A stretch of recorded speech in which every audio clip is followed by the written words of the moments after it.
एक विकसित ओडिशा एवं समृद्ध ओडिशा गठन निमंते ओडिशा सरकार द्वारा नव उन्मादनार सह उत्कर्ष ओडिशा कार्यक्रम अनुष्ठित हो जाइछि। किंतु कौन सफल हेबो कि उत्कर्ष ओडिशा योजना?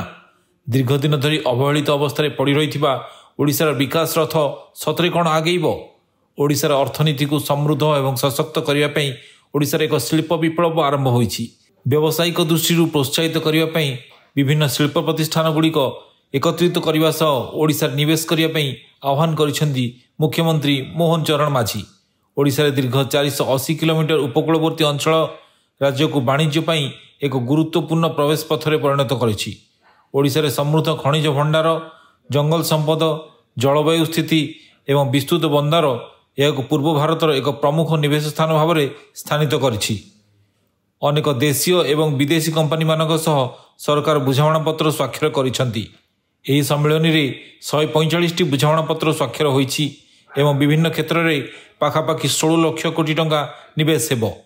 एही संदर्भ में जदि आमे देखिबा पूर्वर बीजेडी सरकार 2016 रे मेक इन ओडिशा कनक्लेव रे 2 लाख कोटी रु अधिक मूल्यर 124 पुंजी विनियोग एवं 5,91,000 संभाव्य नियुक्ति।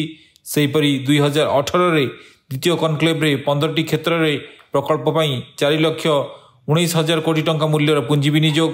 2022 तृतीय मेक इन ओडिशा कनक्लेव रे 10 लाख रु अधिक नियुक्ति संभावना सहित 10,05,000 कोटी टंका विनियोग उद्देश्य सृष्टि करियो बोली बीजेडी सरकार चिंता करुथिला। किंतु से सबू दिवा स्वप्न होई रही जाइछि। नियुक्ति तो दूरर कथा, एही कालखंड मध्यरे ओडिशारे दादनर हार बढ़ी जाइछि। जदि विगत दिनर योजना मान सफल होइथांता ताहेले आज ओडिशारू सर्वाधिक लोक दादन खटिबाकू बाहर राज्य को जाउ नथांते। एबे किंतु समय एवं सरकार उभय बदलिछि। ओडिशार भाग्य बदलिबा संभव होई परिबो कि? वर्तमान डबल इंजिन सरकार ओडिशार द्रुत विकास पई बद्धपरिकर।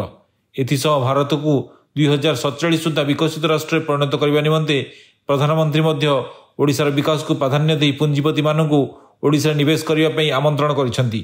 एही समय मध्यरे ओडिशारे पुंजीनिवेश सठिक समय बोली मध्य स्लोगान देइछंती। उत्कर्ष ओडिशार राज्यर महिला उद्योगी मानकू प्रोत्साहन देवाकू राज्य में गोटे महिला शिल्प पार्क खोलिबो। महिला उद्योगी मानक पई एक स्वतंत्र सेल प्रतिष्ठा हेबो। सुभद्रा योजना केवल आर्थिक सहायता नुह, एणिक महिला माने ऋण नहीं उद्योग करिपारिबे। यह महिला सशक्तिकरण नुह, एक प्रतिबद्धता। उत्कर्ष ओडिशार पर्यटन निवेश लगी प्रकृष्ट समय बोली उपमुख्यमंत्री कहिसेंती। उत्कर्ष ओडिशार स्टार्टअप, बयन पोशाक, रेशम शिल्प और हस्ततंत्र, अक्षय शक्ति उपकरण उत्पादन, कृषि और खाद्य प्रक्रियाकरण, सामुद्रिक और लॉजिस्टिक्स सहित मानव संबलर विकास, फार्मा एवं जैव प्रजुक्ति, इलेक्ट्रोनिक्स और सूचना क्षेत्र में पर्य परिचालन निवेश, होटेल, जलक्रीड़ा, मनोरंजन पार्क आदि प्रकल्प सबू कार्यकारी हेले राज्य में 1,23,808 नियुक्ति सृष्टि हेबो बोली आकलन करा जाउछि।